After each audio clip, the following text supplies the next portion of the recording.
All right, you ready to go? Yeah, All right. I am recording. Oh, and we're live. That was quick. Oh, yeah. You're listening to the Verhoeven Effect podcast. I'm Conlon. And I'm Nathan. We have another very special episode. We have the 2005 movie Constantine, directed by Francis Lawrence, who up until this time was like he was like a music video director. Oh, okay. That makes sense. uh, Probably most famous for the sequels to the Hunger Games, Oh, okay. All right. which he did the second one. He did Catching Fire, which I think is the best one, and I never bothered to see any of the Mockingjay ones because I didn't hear great things about it. But Catching Fire is a great movie. The Hunger Games Catching Fire. Yeah, my son was into those. We watched all of them. I also did I Am Legend, so very visually rich director. So Yeah. Director of photography was, well, he's French, so American we'd probably go like it's Philippe Rouslot, but Yeah. French is probably like Philippe Rouslot. Yeah. It's something smoother. You just put those harsh consonants in there. Which one did he do? See, this is the weird thing. They don't have to go to the full casting. Oh, yeah. Then go to cinematography. So yeah, it's like River Runs Through It, Interview with a Vampire, Big Fish, Dangerous Liaisons. That's his top films listed here. Okay. He did like the modern Sherlock Holmes movies. He's Only worked for Tim. half of one of those. No reason. I just kind of wasn't into it. I was like, okay. It's fine. There's like too much Sherlock Holmes stuff. Yeah. because it's like in public domain, anybody could just make a Sherlock Holmes thing. Because at the same time, you had like the Robert Downey Jr. Sherlock Holmes movies. You had the elementary like ABC like detective series, and then you also had like the Benedict Cumberbatch like BBC Sherlock Holmes. Right. Which is like was cool for like a moment, and then apparently it just went way off the cliff for some reason. But, oh yeah, they got some steam behind them and just self-destructed. Yeah. yeah. It's all looking at you, Black Mirror. It looks like he's worked with Tim Burton a lot. So okay, the cinematographer. So I figured we just better start giving shout outs to cinematographers. Sometimes if a movie just looks cool, we over associate with the director as being over credit the director for it. Oh well, yeah. Although that guy was a music director, so he probably a lot of the choices in this movie were his in a collaboration with the cinematographer. Yeah. Oh yeah. I mean, you could. Yeah, it's a good looking movie. Yeah. So we got written by. This is gonna be super weird. Screenplay by Kevin Broadbent and Frank A. Capello. That's and A and D, so they didn't write it together. Okay. Then we got a story by Kevin Broadbent. I didn't look up what else I'll just do it right on the podcast and edit it out. That makes you seem informed. Yeah. I accidentally put myself in a corner by falling asleep right before the show ended. I still had half the movie to watch before we started. So.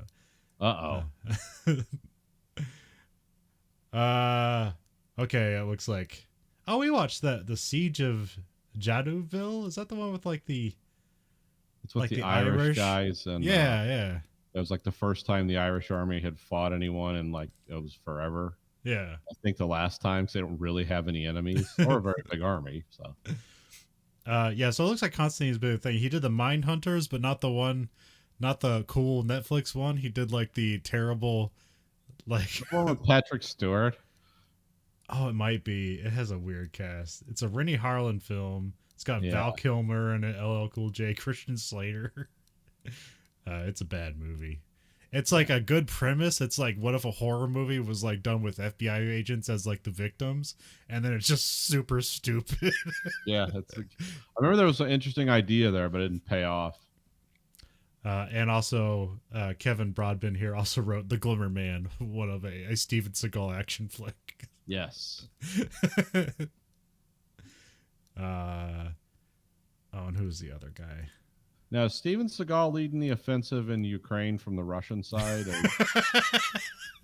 I've seen all these weird memes of Steven Seagal, like it's like, oh, look, he's near the Nord Stream pipeline or something, and it's like I know he has some association with Russia, but I don't know. Like, isn't he still an American too? Doesn't he live here, or does he exclusively live there, or do you know? Yeah. Last time I know, it seemed like he was submarine in Russia. I don't know if it's permanent. It just seems like the last place to like call him on his bullshit. So I think that's why he likes it there. Yeah, he's a man there.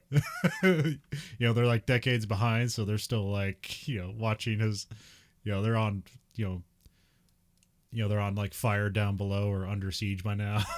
Yeah. I think he's still cool. He made some cool movies, but he also was. He's a ridiculous person. So. Weird. Yeah, as a human being, he's like, are you still a character? What is this? This is not how a real human being acts, but okay. I almost want to go back and watch that like sheriff show he did, because like what kind of weird propaganda that was.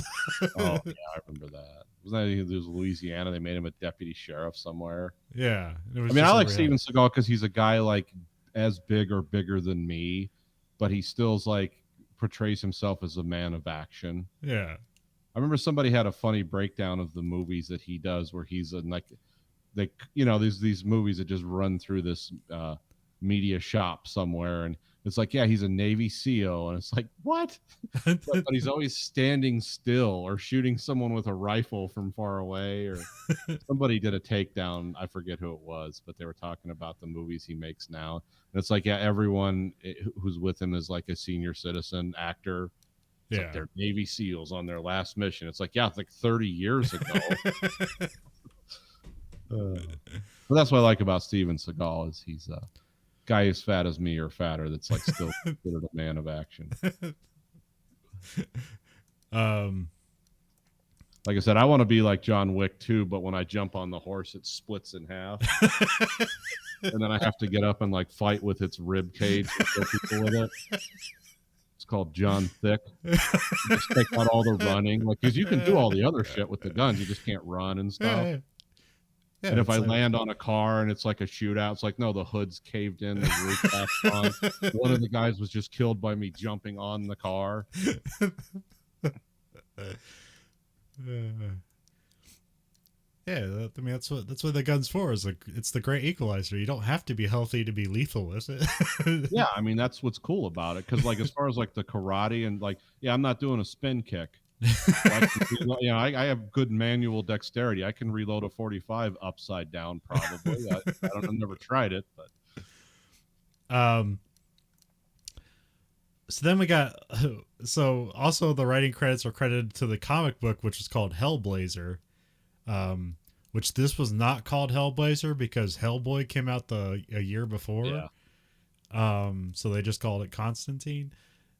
Which is interesting, but this has the comic book credited to Jamie Delano and Garth Ennis, who we know Garth Ennis from Preacher. That's one of our favorite comic books. One of the few I've read. But interesting enough, it gets weird because Alan Moore is involved. This is an Alan Moore character that he created in a Swamp Thing comic. And because he had bad deals with like his other comic, like From Hell and other stuff like that, he just relinquished the rights to this character and didn't want to be associated with it at all. So then like Garth Ennis here, and then they came in, they created the Hellblazer comic, even though this is an Alan Moore character, but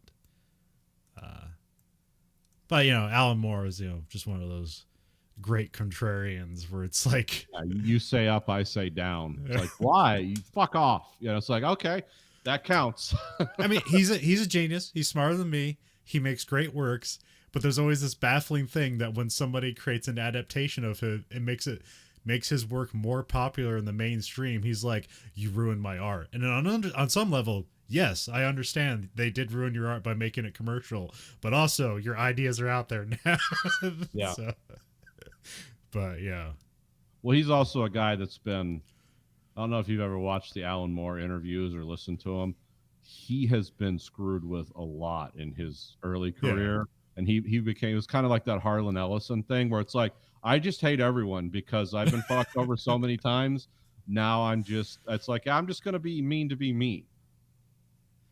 I don't care what you say. I don't care who you are. It's like when Zack Snyder was wanting to like, well, maybe he'll like Watchmen. It's like, no, if you set it into the universe, he will attack you now forever because it's Alan Moore. Don't you know anything about this guy? There's a snake on a farm in the north of England. Like, this isn't a guy you're gonna get through the ether with and like, oh yeah, we're gonna have an understand. There's some people you just give up. It's like, yeah, cool. Don't meet your heroes. Never. Yeah. Alan Moore, a guy with great ideas, not a great friend. Yeah. At least not a great friend to people who like not a great friend to his fans, but he's probably great in person or whatever, probably. Yeah. I mean, if you're drinking wine and just hanging out on the farm, I'm sure it would be like the things he would talk about would be amazing, but he's leading that conversation. Yeah. Yeah. Yeah. You're just listening. So cast, it's got a pretty good cast. We got Keanu Reeves, Rachel Weisz, Shia LaBeouf, which I think he's currently canceled for hitting his girlfriend, but he seems to be places now, so maybe that was a lie or something. I don't know. I always liked him as an actor. Yeah. Well, he's one of those, like, he was great as a kid actor, and now he's just a weird person who brings their weirdness to his roles, and like kind of in that Christian Bale way where it's like, oh, this is amazing because this guy just lives in a completely different world, not only literally but mentally. He's not really in the same place the rest of us are, and that's fine because I'm not paying his bills, so cool, do it. Whatever. I'm not watching a movie to see normal people do normal things. So. Yeah. Daijimon Hansu, who's in tons of things. He's probably most known for probably the commercial for Guardians of the Galaxy when the guy's like, I'm Star-Lord, and he just goes, who? So yeah. The guy who says who that's Daijimon Hansu. Yeah, because the end he finally is like, Star-Lord. He's like, yes.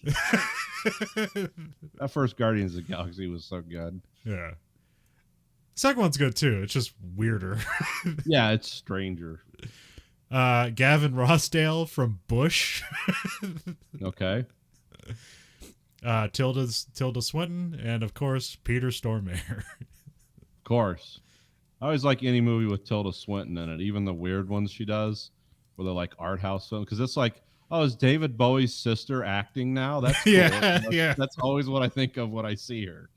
She's a very tall, androgynous woman from England, I guess. But yeah. She's probably from. I have knowing nothing. I'd guess she'd be from like Essex, and I don't even know what Essex like is in Britain. Her dad was a Scottish PM. I know that. Okay, but actually, let's see what good old Internet Movie Database says she's from.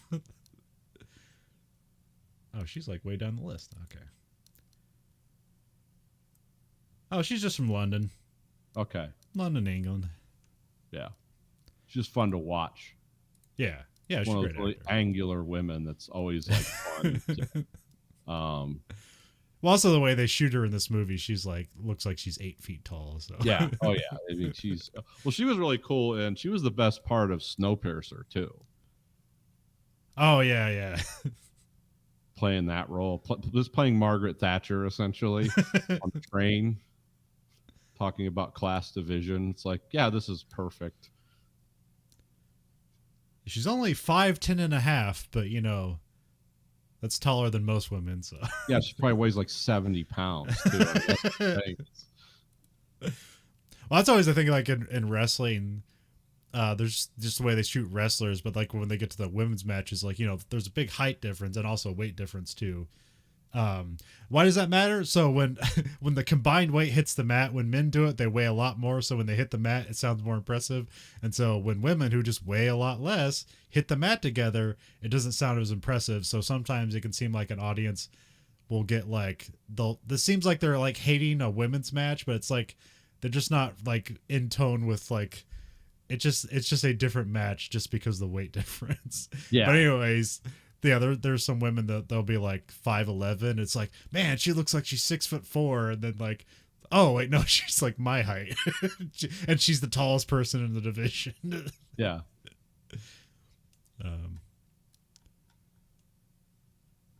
But all right, anyways, let's get into the movie. Act 1. Well, actually, so is this the first time you watched it? I watched it like probably more than a decade ago. So Okay. yes, I'm going to say this is really the first time I like watched this and was like, oh, I got to remember details. I don't remember liking it. This time around, I kind of did. Yeah, I saw because of all the internal mind games I was playing with the occult and stuff like that. Yeah. It's like, oh, this creates an interesting, but I'll get into that later. Yeah, because I saw this in theater. I remember like I thought it was a cool movie, like so flawed but cool, and then like it just got like just destroyed by the critics, and it was a very expensive movie. Apparently, it cost $100 million, and they only made $70 million back. Yeah, and so it's like, all right, well, this franchise is dead. But I remember, so that's why I like, yeah, this movie. Plus, it was streaming on Netflix, so it was easy to watch. Also, weirdly, I was like looking up like. Because a lot of the movies we do now, I'll just like, does this have a DVD with like an audio commentary? Because I'll try to get that and like listen to it before the movie.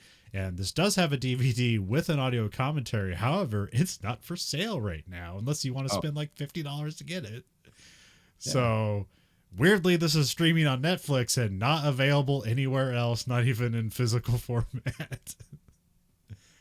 Unless you want to pay. Times we live in. Yeah, just weird stuff. How much is that DVD? Is it signed by the cast? Why does it cost so much? So we have Act 1. We have titles. He who possesses the Spear of Destiny holds the fate of the world in his hands. And then the second one below that says the Spear of Destiny has been missing since the end of World War II. Then like it fades in. There's like it's like a bombed out concrete church in a quarry. Yeah, it's a weird location in Mexico. Yeah.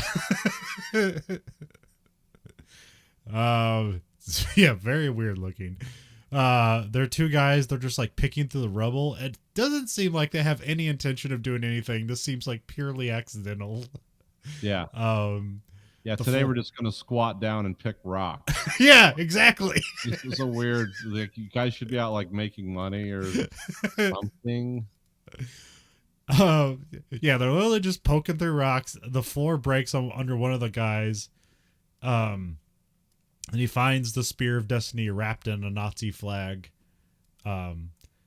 Interesting trivia on that is after the production, they burned that flag so it would never end up in anyone's hands. Oh, okay.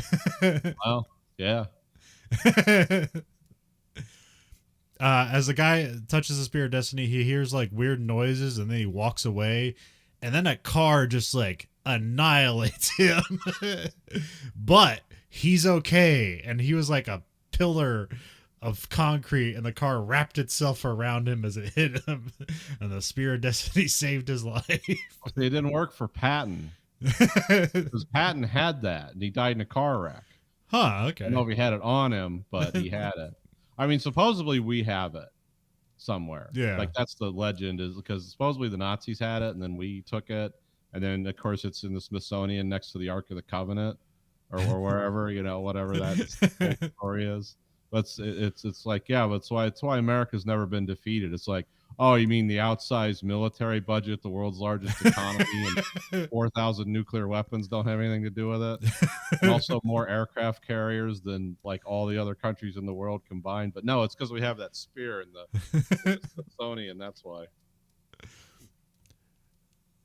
Yeah, and it's only our wavering faith that is lessening the power of America. A lack of patriotism.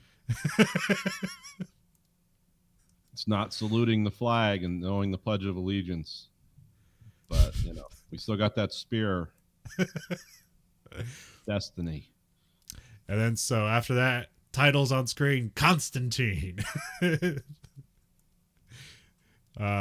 is kind of a confusing opening, being that guy's not Constantine, but Yeah.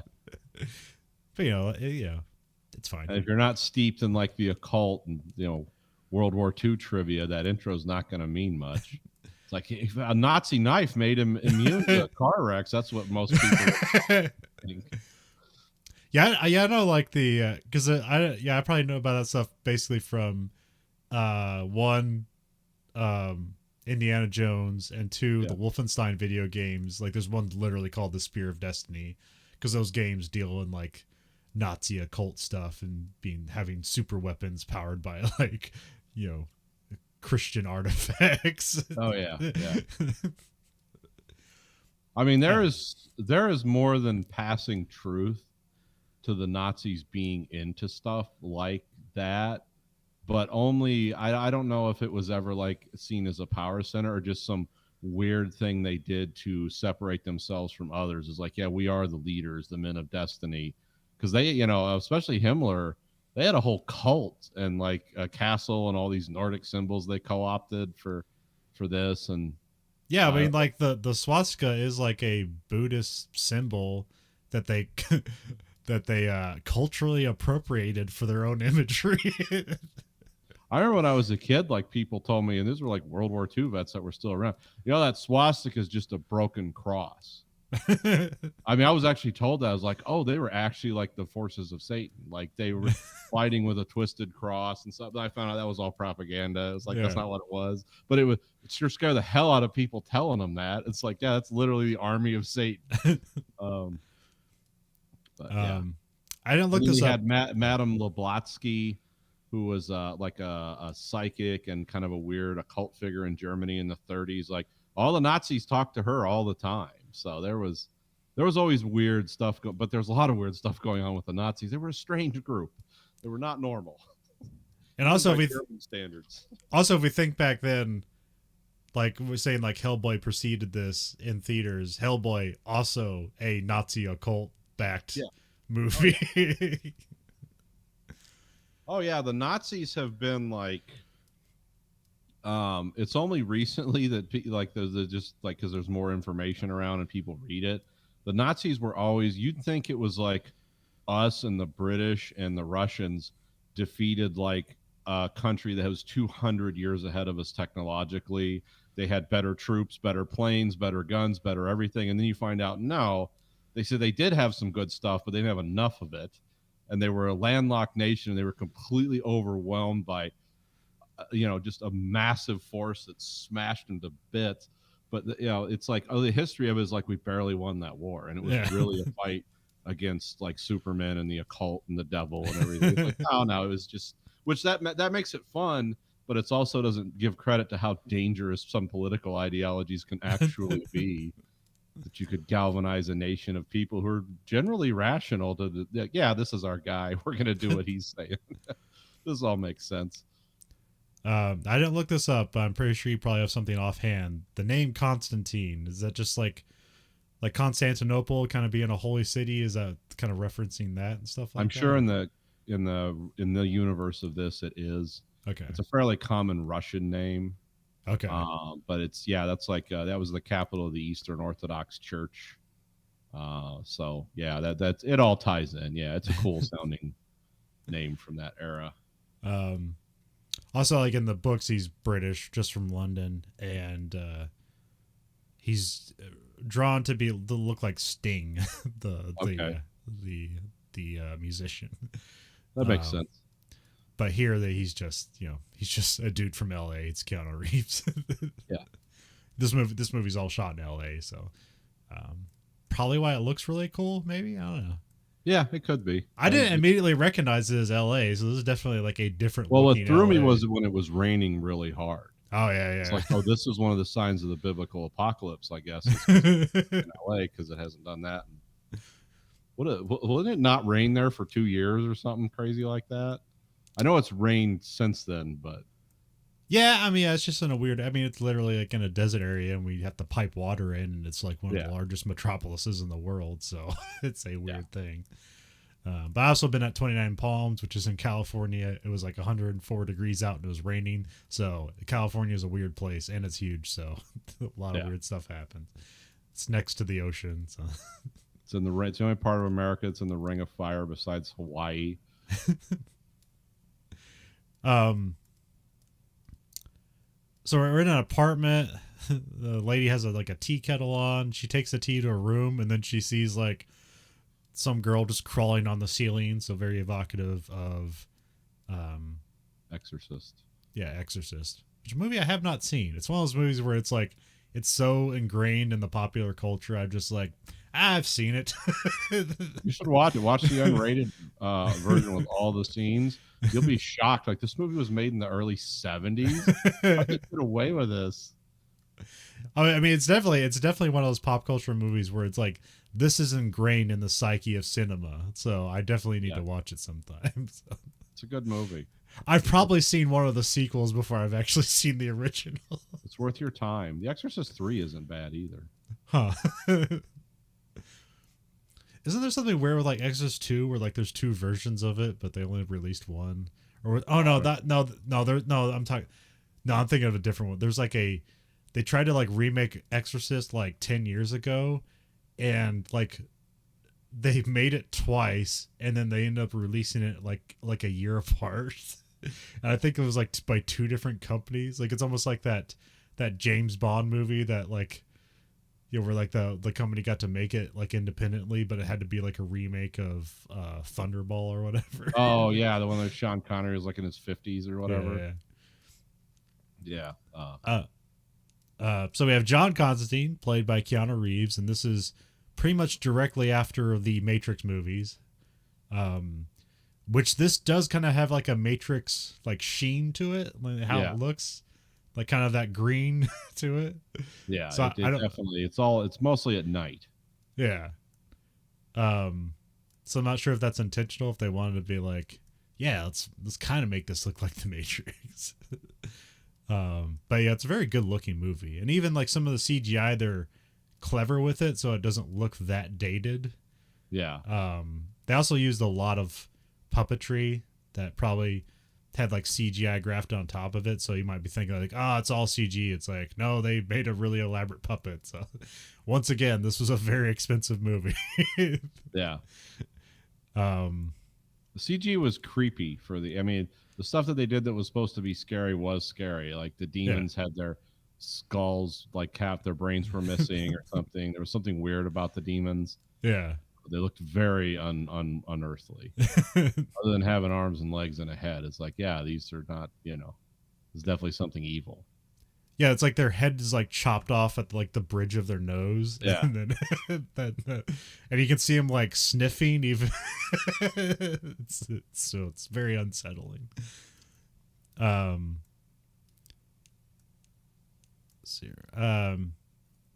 Yeah, so Constantine pulls up, he's in a cab, he drops a cigarette because that's a big theme of the movie, just how he's a chain smoker. So he walks into the building and lights another cigarette. And then there's a guy just like kind of whispering behind a pillar. It's Father Hennessy, who, he's a drunk when he's called Father Hennessy. Yeah. He's Jack Daniels. He's played by Pruitt Teller Vance, who's kind of a consummate character actor who usually just plays a lot of weirdos. He's a large man. I mostly know him from the one season of Touching Evil, which one of my favorite one seasons ever, and nobody ever knows what that show is, and it never got released on DVD. So I think it's available on YouTube. Thanks to some pirates out there, you're doing the Lord's work. Yeah. Good stuff. Keep it up. And that was the same time frame as this movie. So, but you've seen him before. He's been in things. Yeah, I recognized him as And also, I wrote without a word, John moves into action. So yeah, he hasn't said Constantine hasn't said anything in this movie yet. He's just like he's just bored by everything, Yeah. and nothing impresses him. um, and then they're on like the floor where the girl is, and it's just like filled with neighbors like looking on as they like perform an exorcism. John exposes the girl to sunlight and holds up various religious symbols to see which one is going to affect the demon inside the girl. Yeah. Which is a neat thing. He announces himself to the demon, so he's like holding her down. It's like, all right, listen to me, you demon piece of shit, or something like that. My name's Constantine, so his name evokes like fear and anger amongst demons, because apparently he banishes them to hell. Although also it's weird because they seem to like that. So Yeah. banishing a demon to hell doesn't seem to be like a big deal, but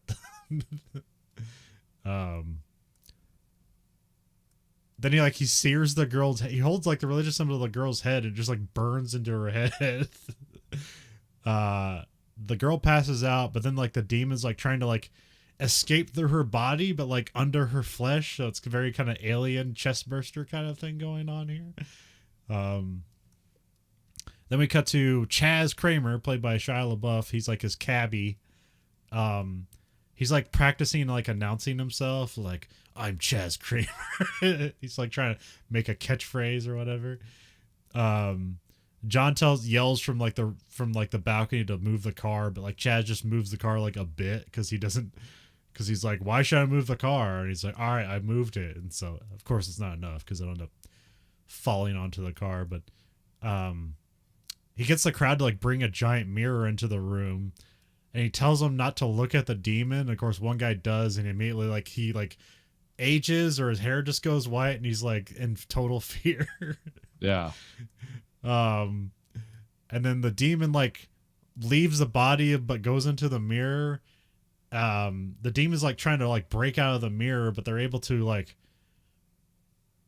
fling the mirror outside the window, and it lands on top of the cab, and then it breaks there, apparently killing the demon or stopping it from entering the world. I don't know why like the demon breaking through the glass and the mirror just breaking in general is any difference, but it works. And yeah, it's a cool visual. Oh yeah, it's definitely, it looks really cool.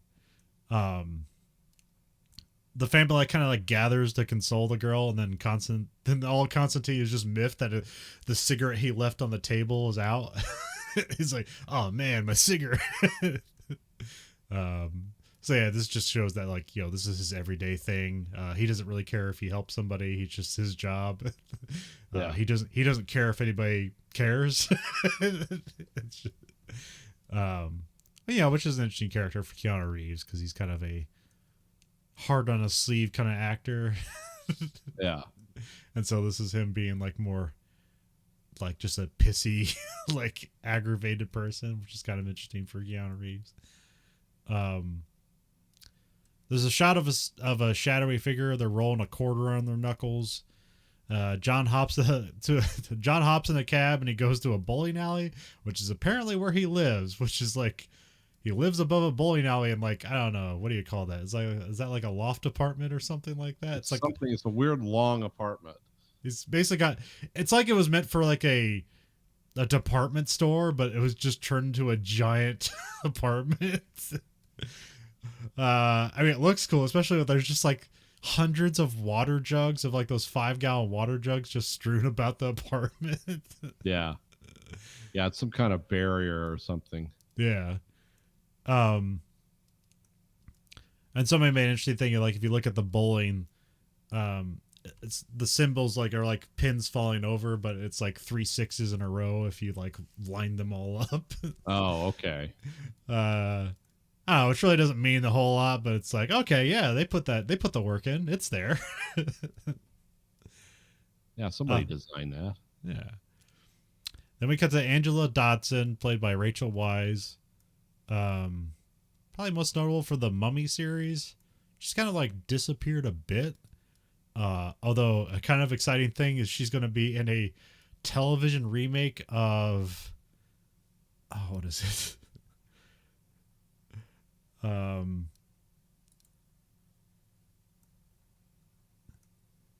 Dead Ringers, where Oh, okay. she's gonna play the twin doctors. Oh, she's married to Daniel Craig. Oh yeah. Okay, yeah. That's probably why Oh. she disappeared for a little while. I mean, 'Cause she's been in stuff, but like nothing I'd be like, oh yeah. It just kind of just seems to be like bit parts. Like the last thing I think she plays like the mom in Black Widow, like she's the mother of Black Widow or something. Oh, okay. Um, a movie I haven't seen, mostly because they've spammed that shot, that like awful CGI shot that where she's like exploding away from something. You see that and it's like, this movie's terrible, even though it's probably not. It's probably just fine Marvel stuff. So I remember when Rachel Weisz played what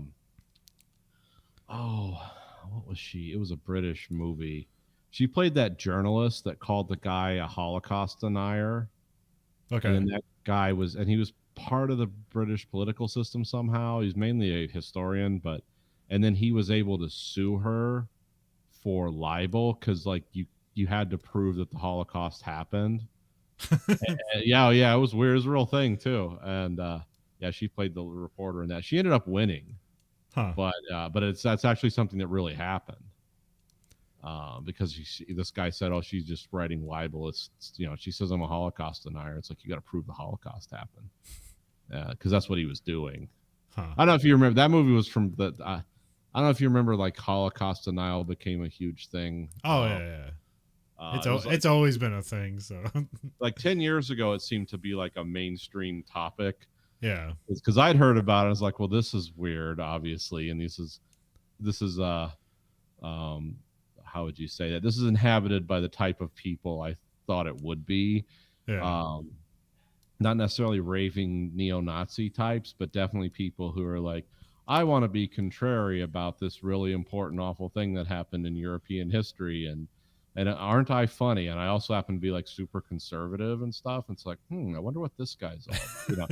It's just exactly what you'd think it would be. But I know about 10 years ago, it was like mainstream. Now it's like a kind of a joke. Yeah. But well, yeah, hopefully but it's still out there for yeah, the idiots that want to jump on board. So yeah, jump on the yeah. That's Rachel Weisz anyway. Yeah, that movie's called Denial. It's based on a book Yeah. called History on Trial: My Day in Court with a Holocaust Denier. Yep. Really happened. That's how I found out she was British. I didn't know that. It's like, okay. She's doing a heck of a British accent. It's like, being in her natural way. Okay.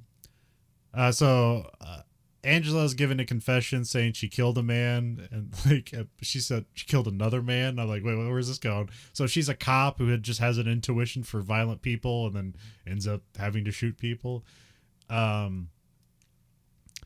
She goes to sleep and wakes up in a hospital. She has a weird symbol on her wrist that also showed up in the exorcism that we previously saw.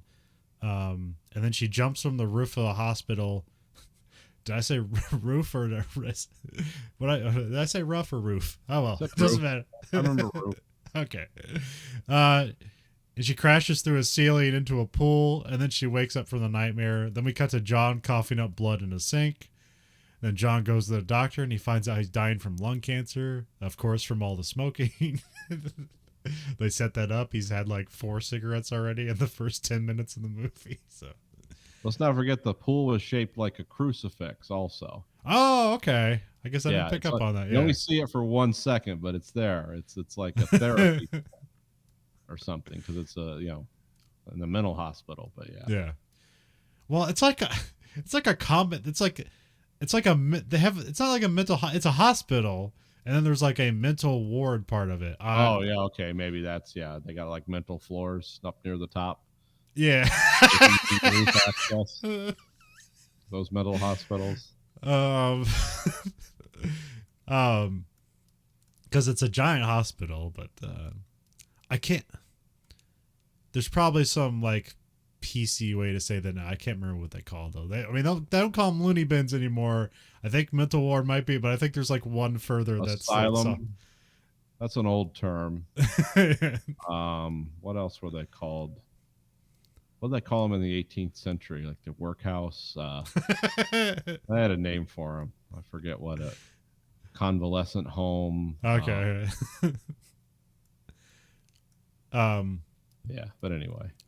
And then we see Detective Anderson. We see her being a detective, so she's not just like a beat cop or something.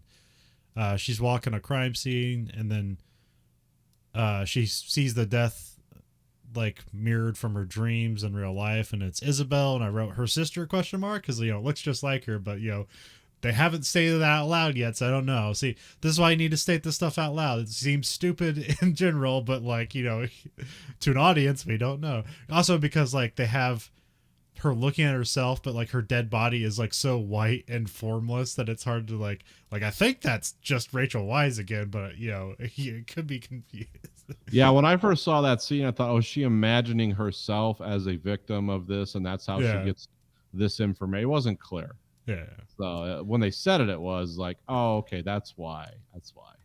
And then they're saying that it's Isabel, her sister. They're saying that she committed suicide, but she doesn't believe it.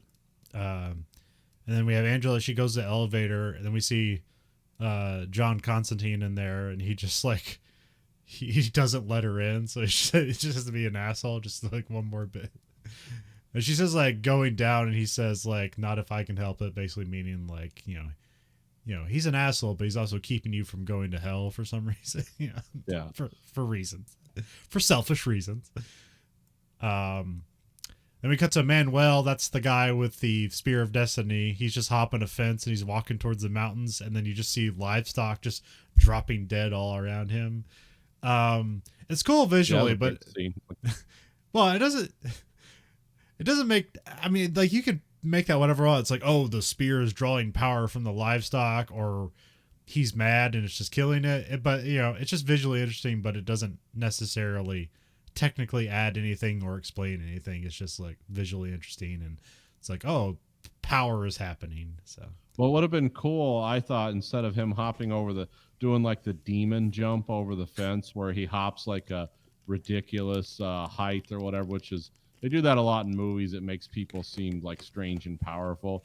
If he just stood on the other side of the fence and the cows came running at the fence and just smashed themselves to death to tear down that fence, and then he walks through, it's well, that would have actually made more sense. Yeah. Than just them dropping over dead. But it also might have been CG wise a little weird looking. I don't know. Yeah. And I don't know what the rating on this movie was. I believe it's R, but let me look. It might have been one of those we spent too much money on it to make it an R rating. Yeah. Because I don't remember any real shocking scenes in it. So I think he says fuck once, which is a very PG-13 thing. So yeah. It's gonna be at the top, isn't it? Is it? Rated R. Okay. Oh, it is? Okay. Kind of a soft R. Yeah, I was gonna say, I'm surprised at that. Because a lot of violence is kind of acted upon demons, which I don't think the MPA cares about. Yeah, it's demons. Cartoonish violence. Yeah. It's not a real person. It's Peter Welder and RoboCop just having his arms shot off and stuff. Or as I always describe it, I always describe that scene as him being crucified with shotguns. Yeah, shotgun crucifixion. Yeah. Because we learned that RoboCop is a fill-in for Jesus. Yep. We'll get there. Yeah. RoboCop has to be a very important show because that's where this name comes from. The name of the show comes from RoboCop and Starship Troopers, but yeah.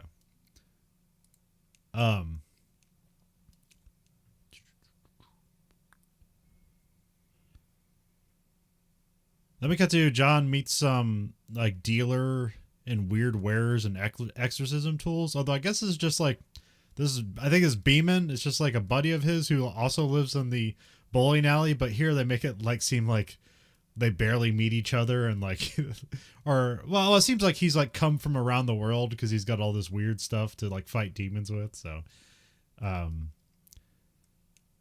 And then he says like, I just pulled a soldier demon out of a little girl, in the way that only like Keanu Reeves can deliver, like bluntly, like he's trying to be like Clint Eastwood or something, but it comes off as like weird and sort of weirdly iconic too. It's like, that's a weird delivery, but it hits you.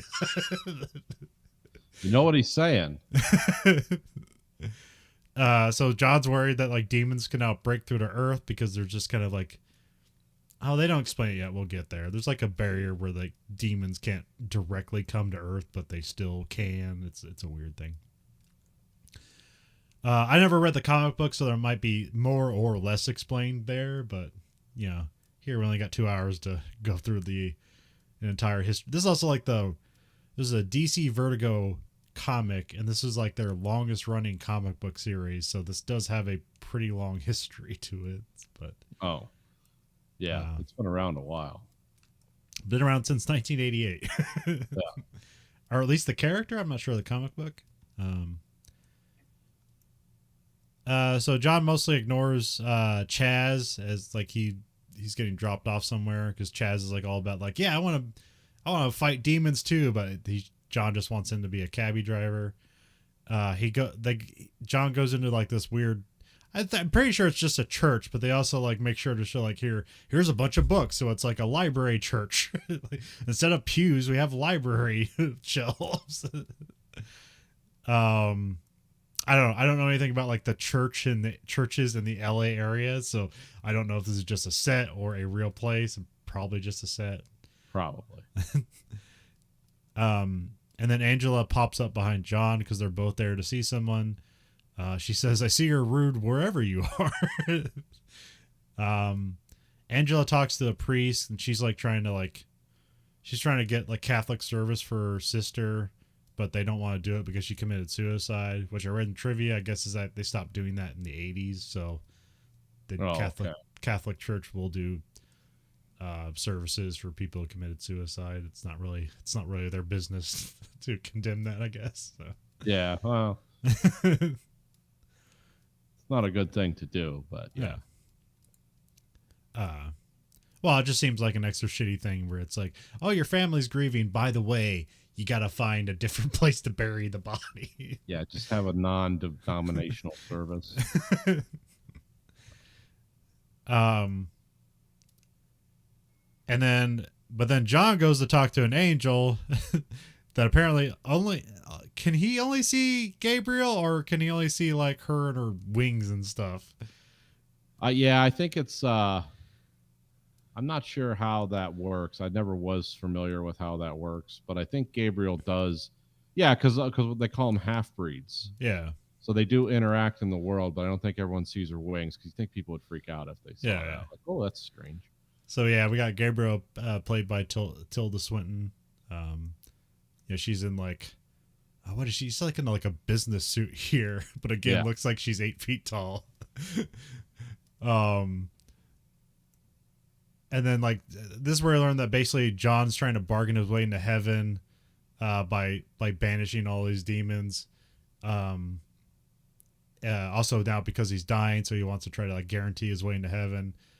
And we also learned that John was apparently born with the kind of second sight to see angels and demons. He calls Gabriel a half-breed. And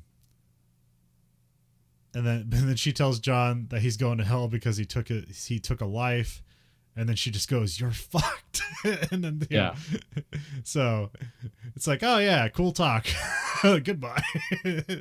Well, see, all the half-breed good people, well, supposed to be good. Yeah. Like the guys, they have red eye shine if they're half demons, and if they're angels, they have like white eye shine. But you only meet one angel, so yeah, and that's Gabriel. I do think you see the white shine in the nightclub, but it's like mixed. Oh, okay, yeah. But that's also not really focused on. It's just like, okay, this is a weird, different place. John heads out and he lights a cigarette and he walks out into the rain. I have this being the end of Act 1 because like we have Angela trying to get like her trying to prove that Isabel wasn't a suicide. John wants to get into heaven before he dies. We don't know what's going on with the Spear of Destiny, but it's in the wind. And we know that demons are trying to make their way to Earth. So it's like, all right, we know what's going on. End of Act 1. Yeah. So Act 2, we cut to Father Hennessy. He's like reading by touching newspapers and just absorbing the information. So he's like a human internet. Which is funny because then they just cut directly to somebody using the internet. So it seems like his powers are kind of like a little useless. It's like, I don't know, man. Learn how to program and run an API that just like pulls up all the things you're looking for in the newspaper. Yeah, your supernatural gifts are now redundant. Although, I mean, it is a cool scene because he has like this guy does a great thing where he can basically just roll his eyes in the back of his head, and like they have all the voices, the different voices as he touched different newspapers. So it's a good scene, but he's a human search engine. Yeah. Ask Father Hennessy. And if there's a glitch, it's because he's drunk. Yeah. Then we cut to Angela, and she's like reviewing the security cam footage of Isabel's suicide. But we see like Isabel like whispers Constantine like at the camera before she jumps off. And then she rewinds it, but then she doesn't say it the second time. So like now we like, oh, she's seeing things. Yeah. There's also before like when Constantine just like walks off into the rain, Chaz gets out of the cab and goes, Constantine, where are you going? So this is how like they let you know like, oh, she knows what his name is, and so that's why why this would trigger something. Also this is where like after she watches it, like Angela starts getting calls like cell phone in her house that they just start ringing, but nobody's on the other end. They all start ringing at once towards the end of the scene. Everything's ringing. Which is freaky, but really has no purpose other than to just be freaky. Yeah, it's just some of the weirdness. Although it could be demons, because we do see later on she's just being followed by demons. So, although I'm not sure to what end. Maybe if they hid themselves better, the plans would work out for them, or maybe they're trying to push her in a direction. You don't know. I don't know. Again, I think remember evil's always stupid. The evil people are always doing like the most unnecessary, destructive thing that attracts the most attention. And they've only had 30,000 years to plan. But, they're busy being tortured. That's true. Constantine's out in the rain. He stares at a Chevy Equinox ad for some reason.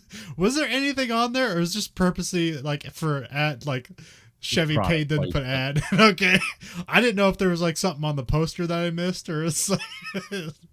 I looked at it. I remember stopping the movie. Like, what is Chevy tied into Satanism? It's like, no, it's just product placement in a weird moment with him. Because it's a picture of a Chevy Equinox like on a beach in a nice place, and it's just pouring rain there, like fuck. And he's probably like, yeah, it sounds like a nice idea. Someplace nice, but I don't know, what does equinox mean? Is that a completely made up word? Does that mean anything? No, there's like the summer equinox, the winter equinox. Oh, okay, yeah. Has to do with the sun and the tilt of the earth. Stonehenge and do they still make that car? I believe they do, yeah. Huh, okay. All right. Then we see like birds and crabs. It probably costs $80,000 now, but they still make it. Birds and crabs start showing up and bugs, and then some guy is just a manifestation of bugs in the silhouette of a human. He fights with it. It's kind of a cool idea, but this goes nowhere. Yeah. Just a cool visual. Yeah. The demon says he should mind his own business, and then it gets hit by a car and then just dies or whatever, or just disappears. But yeah, its insect nano mass is taking too much to reform. And also he's using the screaming scarab in the box from Egypt, which this is really, it's like mace for demons. It's very disruptive. And then here's where we cut to Constantine goes to visit Midnight, which is like a kind of safe haven for like demons and angels to like hang out and be themselves apparently. Well, this is where you learn about this concord too between good and evil. Yeah. Um, There's like this fun thing. It's like they hold up like a card and you have to like, the password is like guessing what's on the back of the card. So you have to be like telepathic in some way. Or is that the right word? Or is that like, yeah, that could work. okay. You'd have to be able to see something that you couldn't see. Yeah. You'd have to be able to read the guy's mind because he's looking at the back of the card. Yeah. Oh yeah, or mind reading, that works too. Yeah. But they don't let Chaz in because he basically, they hold up a different card and Chaz just says the same thing that Constantine says, and so they don't let him in. But it's also kind of weird because later on in the movie, he goes back here, he doesn't guess the right thing on the back of the card, and then just punches that guy out. I'm like, I don't know what that means. Like, is there something where like, if you're welcome, you'll know what's on the back of the card, and if you're not, you don't. It was never explained, so because I was wondering that too. It's like, why did he blow at that time, or is his mind so occupied he just doesn't have time to mess with this? That's true. It's like a red bathed nightclub full of demons and angels. So you just see different people with like the red or white eyes glowing in there. And Here We Meet Midnight is played by Daijaman Hansu. He's just like a cool looking guy. You know, he's got, I'd say he's dressed like a pimp, but that's kind of being too reductive. He's just got like does he have like a red suit on? And he's got like a cool hat with like a feather in it. He's just like, yeah, it's like leather clothing that like only people that are in really good shape can pull off. Yeah. And it looks cool. And then you find out like he was a shaman who fought evil. Yeah. And that's why he has this club where both sides can meet. This is like a bar in Berlin during the Cold War where everyone could chill out. Because essentially you find out that God and the devil are just playing poker. Yeah. Or they have a bet like, oh, God says, I bet you I can get more souls. And Satan's like, oh, no, I can get more souls. But completely like disinterested in ultimately the fate of humanity other than the wager. Yeah. So they have a limit on where and when they can manifest and what they can do.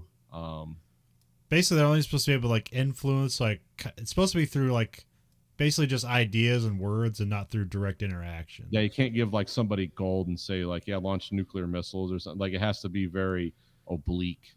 Yeah. It has to be very manipulative and subtle. Which is interesting, like, you know, and I don't know, in the world of the occult, there's a reason so much occult stuff like goes back to Egypt, but then when they do rites of exorcism or whatever, they're always yelling in Latin and stuff, because apparently like in the weird world of the occult, if you read some of the strange things I have, like Egypt and Egyptian culture was like, that was kind of the first great empire, and that so all black magic and the occult worked around that. But then when Jesus was born, and then the Roman Church, created the Roman Catholic Church, well, then the mechanics of good and evil became like the teachings of the church. But there's still like that holdover to the old Egyptian stuff because some of the people didn't modernize or whatever. Some of the beings. I mean, this is all horseshit, but It's interesting because now they say there's been a third conclave because the power of religion is essentially fading, and now it's like computer stuff. This is the new evil. It's like the third conclave. Like you can still yell at things in Latin and hold up a crucifix or whatever, but really it's computers. Both sides have agreed are the new like way to corrupt mankind. And, you know, it makes a certain amount of sense if you think about it, because, you know, it was religion would be a great way to corrupt a lot of people when religion was a going thing. Oh man, only tangentially related. I saw a video about electricity that blew my fucking mind, and I basically have to like unforget it because it doesn't make sense, but it's technically true. So you know how you think about like electricity as like flowing from like positive to negative, and it's electrons like flowing through a line, and you kind of think about it like almost like water flowing through a tube. Yeah. So apparently that is incorrect. Okay. So apparently, I'm getting this wrong. Maybe I'll put a link in the thing, but apparently what's going on is there are already electrons inside the wires. Uh-huh. And as you expose it to like a current, they just kind of like oscillate back and forth. So they more like just kind of wiggle rather than like flow. Okay. They just like wiggle. And the energy is actually transferred by the magnetic field that actually goes on the outside of the wire. It's through the magnetic field. So the energy is transferred through the magnetic field and not through the wire. It just makes the energy flow jiggle inside the wire rather than like flow like it's like water. Oh, okay. That makes uh, sense. It's like two parallel universes where the one has the energy and the other people have the machine that make the energy, and you build the machine. It's like, well, we don't power it. That comes from the parallel universe. We just make the machine, you know, it's those kind of thought experiments. And the way the guy in the video explains is he has this set up, but it's like kind of imaginary, but he's basically like, imagine you have like, all right, here's the light source and here's the energy source, and the wires that connect them are like go to the sun. Okay. So if he flips the wire, what should happen if you think of electricity as like flowing, it should take the speed of light for that light to turn on. But instead, when he flips the switch, the light immediately turns on faster than the speed of light.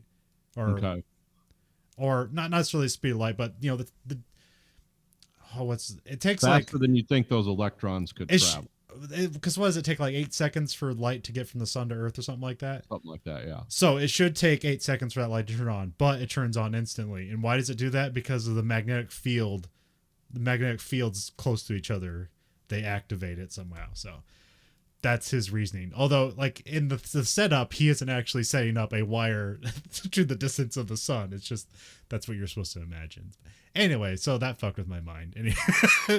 Oh, you want to hear some things like when they were doing, when you get into electricity and atomic particles, it gets really weird. Like when they were trying to measure the speed of like quarks and gluons and things that technically travel faster than light at at the super collider. And they set up a copper plate and they would ram it around the super collider and measure its speed. After the third time they did it, they're like, okay, who activated it? And it's like, what do you mean? It's like the same thing just hit the plate again. It's like, we haven't turned anything on again. We're getting a read. And they got a read 3 seconds later. And they kept getting a read. They don't know why. I don't know if that story's true or not, but it sounds cool. Yeah, it sounds like it should be a movie. Yeah, it's like that. Why did we get a reading? Ghosts. Ghosts are in the gluons. The ghost dimension. I mean, that's the thing is like, I don't understand the science at all. I mean, I understand the concepts, but I don't know the math behind it. But then you hear a story like that, and it's like, yeah, maybe that's true. It's just like they say the Mandela effect didn't exist until they started CERN up the first time. It's like now all of a sudden we have the Mandela effect. Why is that? Oh, we've created lots of branch universes since we turned that thing on. I have no idea if that's even possible. Boy, it sounds cool. Oh yeah. It's the same thing with like good and evil, based on Egyptian culture, basing it on Christianity, and then basing it on computers. It's like, well, there's certain elements of that make sense, but also it's all horseshit. So, because in this universe, it's like, and it's very cynically written, like the character is about. No, it doesn't matter if you believe in this stuff or whatever. It's just these are the things you have to do to make this stuff happen.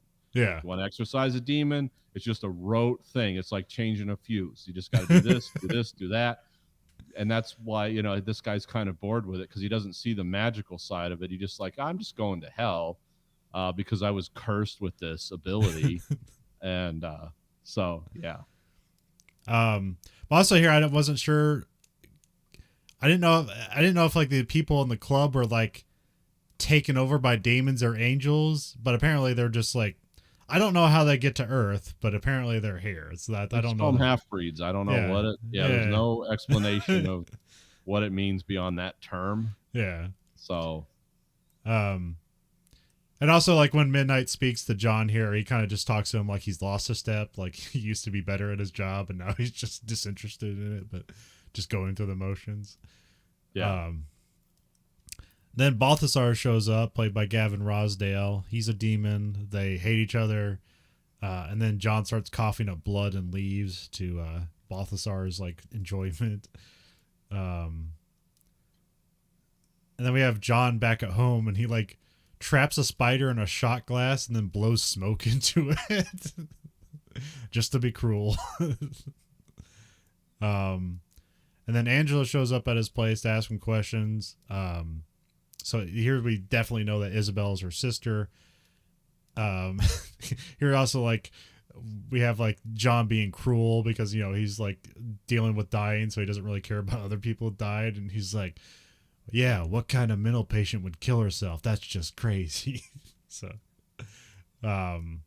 which is kind of a fun line, but now has just over the years deal with mental health illness and stuff like that. Now it just comes off as a cruel line, but you know, it's, not gonna. Well, it's a reflection of a guy who's in Yeah. who's in a certain situation. It actually works better now because it's like that line isn't funny now. He's just Yeah. being cruel. Yeah. Yeah, so this like shows that he doesn't care about his sister and he doesn't think anything of it. And then as Angela, I bet they call her Angela because that's just Angel with an A on the end. Yeah. Pretty straightforward Or in naming German, you pronounce it Angela. I remember I always thought it was Angela Merkel, and they said, no, it's actually just pronounced Angela. It's like, that makes it sound vulgar. Don't say it like that. That sounds like what you'd call somebody in like a Star Wars movie. Yeah. No, Bring don't say it General that way. Angela in. He'll kill the rebels or whoever. The bad people, good people. As Angela leaves, John sees demons just like flying around the building like a tornado of demons. And then he's like, oh wait, I guess I should care. Something's up with her. And so he goes after Angela, and then this where he explains like the bet between God and the devil to see who can influence people. And then she says, I don't believe in the devil, and he goes, you should. He believes in you. I've actually heard that many times before. I don't believe in Satan. Well, he believes in you. Which just sounds sinister on its face. Most people would never set themselves up like that in an argument either, but in movie logic, it works. And then the street lights like keep shutting down. We can hear flapping and like gusts of winds pick up, and then everything goes black. And Constantine like lights off a holy flare, and like the dark veil is lifted, and then the demons were after Angela. Apparently that flare he lights was like the Shroud of Moses, so he just lit some of that cloth and it scared off all the demons. Or Shroud of Turin, you mean? I think in the trivia it says Shroud of Moses. Okay, well that's cool too. I mean, that would probably do it. Well, I always think Shroud. I think Shroud of Turin, but yeah. Let me check. Let me go Control F Moses.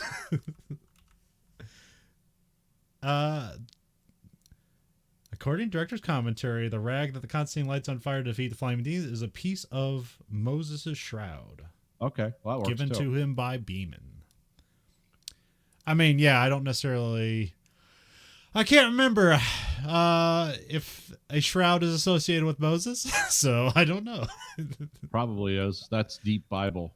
Okay. You also don't know how old that would be. That could be, 8,000 years old too. I mean, it makes sense now that like he had to light that and it like destroyed all those demons. It's like, oh, he doesn't have another one of those. Yeah. There can only be so many pieces of the Shroud of Moses lying around. Yeah. You only get one magazine of Shrouds of Moses. Yeah. And then we cut to Angela, and like she's filling a pot with water, which I'm kind of nostalgic for that pot because that's what our mom makes Chex Mix in. Yep, I was immediately thinking it's like that's a happy pot right there. Don't put your shoes in it, you creep. Chex Mix comes from that. Which I don't know what that pot's called, but that's what it's just enamelware pot. Yeah. And then John's going through Isabel's stuff, and then he grabs a cat and he sits down in a chair over the pot. He puts his feet like his shoes in the water with the pot, and then he asks Angela to leave the apartment. And then John looks into the cat's eyes, and as she's like closing the door, like just as it closes, like time freezes. which is a pretty cool effect in this movie. They don't do it a whole lot, but like when they do it, they do it well. It's effective. You know what's happened. Yeah. It's like, oh, 15 minutes have happened, but only like a second in the real world. So as the door closes, like the water boils, which again looks really cool, and then John's like teleported to hell. But I don't know. I guess like maybe you think it's like himself or it's like his spirit, because whenever they do this, they seem to be they exist in two places at once. Whenever they do this, Yeah. okay. That's what I would assume. Yeah. It's like a nuclear hellscape of LA. So just think of like Terminator 2. That's kind of what it looks like. Where the bomb just continuously goes off. Yeah. There's like a weird black wind that's constantly blowing over everything. John finds Isabel in hell, and she's like mimicking her jump sequence. And the demons are starting to hone in on John, and he runs after her. Like she jumps, so he's not grabbing her, but her medical bracelet's like in the wind, and he grabs that. And when he grabs that, he like breaks this glass ball he has, and it like sends him back to reality. And then we see like John's body, it's like smoking. So like basically it looks like he had a jacket full of like dry ice. It's just like it's like evaporating. Really cool looking. And then I think Angela like comes back in, and he's just saying stuff out loud like twins. She killed herself. and then he reveals the medical bracelet from hell, so it's like a real thing he grabbed from hell. So that all happened. It wasn't just a dream sequence. Then we cut to Father Hennessy. He's at the morgue. He touches Isabel's body, and he starts hearing voices. He goes for his booze, but it's like all gone. He runs to the convenience store, and like he's drinking all this alcohol, but he can't perceive that he's drinking it. Yeah, it doesn't looks like the bottle's just staying full. Well, it's like when he holds it up to himself, like nothing happens, but then when he like drops it, it is full of liquid. Yeah. So it's like, hey, what's going on here? And so he is drinking the alcohol, but he's just not perceiving it. And then Balthazar shows up as he watches him like stumble, and then Father Hennessy like starts stabbing his hand with like corkscrew, and then he basically like, he's drowned himself in alcohol. And he's like the alcohol's like bubbling out of his mouth as he dies. Then we cut to John tells Angela about like him growing up and seeing demons. We also find out like he committed suicide and he died for 2 minutes, so he was in hell for 2 minutes. So that's why he like is desperately does not want to go to hell. And that's also the life he took? Yes. Yeah. That he can't take back. So he's doomed for hell for some reason. He also explains half-breeds, which, you know, are just like... I guess at the end it's like they're supposed to be like half demon and angel, but like how did they get half human? Like that's not explained, so whatever. That's in the book of Enoch. It's one of the apocryphal books of the Bible. It's not included, but you can read online. Yeah, sponsored by Chevy. Yep. Chevy Enoch, where angels came from heaven and fathered human women, and they became giants that the men had to fight. That's what all the talk of giants in the Bible was. And real racists will vector in on the book of Enoch because they'll say, oh, it says stuff about different kinds of humans. And, you know, and it's like, yeah, it was written in the Middle East in the Iron Age. They didn't even, you know, you got all the people you're saying are superior were up north naked, painted blue, running around, killing each other to whatever weird gods they invented. But yeah, that's the superior race according to something written in the Iron Age in the Middle East. So yeah, this is where like John's trying to do banish demons and buy his way into heaven because the suicide sends him to hell. Angela gets a call, and they're called to the scene where they see a dead Father Hennessy. John takes a medallion off his body that was supposed to protect him, which I guess it kind of did, but like this like illusion spell that was cast on whatever didn't protect him from that or something. Yeah. He rubs ice on Hennessy's hand wound, and he's like able to like trace the blood on like a piece of cloth, and it's like a circle with an X on it. which I don't know if has any. I don't know if that has any deep meaning or if it's just like a symbol. That's a Coptic Christian symbol. It's a crucifix with a circle around it. Okay. What is that? That's like I'm gonna screw that. For all the occultists watching this show, I don't know what the hell I'm talking about. I've read a few books and about weird symbols and stuff, and that's basically like it represents the hand of God or the power of God in your life. It's like okay. I think it's called the illuminated cross or something. It's a very old symbol. You see, like the Ethiopian Christian church, like the most ancient Christian church. It's like they have a lot of symbology like that. Okay. Well, also if you look at, I believe, let me take a quick look. I believe communion also has a cross on it. Yes. Communion wafers, yeah. Yeah. Let me look real quick. What is a modern communion wafer like? Oh, you can get them on Amazon. Cool. Oh, yeah. Straight to your door from God. You have transubstantiation right in your own house. Don't even have to leave the house. It's the body of Christ. Let's get a close up. Where's the close up? Yeah, they have crosses on them. Okay. Yeah. Does it have a circle around it?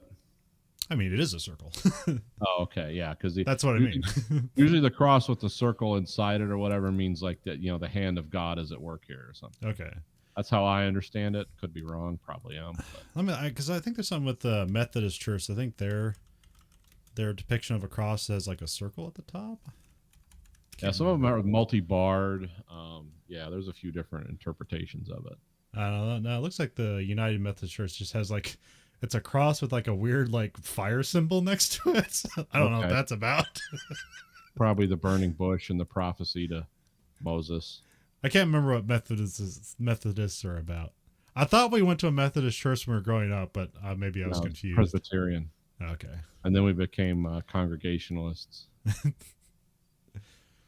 which is like they're just a nice like Christian church if you want to learn about the philosophy of Jesus without like wacky crazy stuff going on. It's just like, this is the philosophy, this is what he said.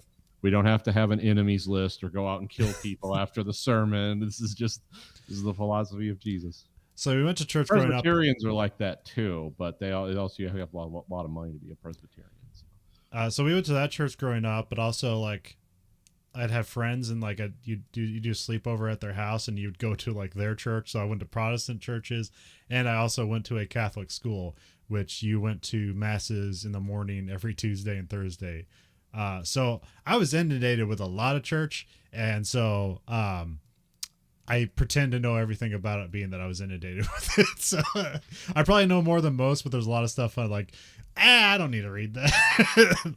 I've never really into religions and different religions and what they believe and why. Not that I was religious, but I just it's like, oh, why do people like this? What is this? What's the backstory here? I mean, I have all the holy books from almost every religion, you can have in here, and I've read through them. And some of it's cool. I get a lot of like cultural references immediately. I'm like, oh, that's from that. That's from this. That's from, there's a lot of stuff in Judaism that makes its way into writing, even by people that aren't Jewish. They just like, oh, I heard this somewhere, I'm going to include this philosophy. And then you find out, oh, that's from like the Torah or something. It's like, we do that with Christianity too.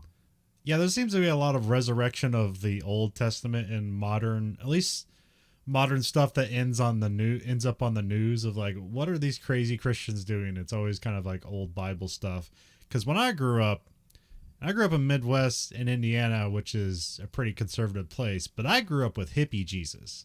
I grew up with a Jesus that just wanted to help people and was selfless. Yeah.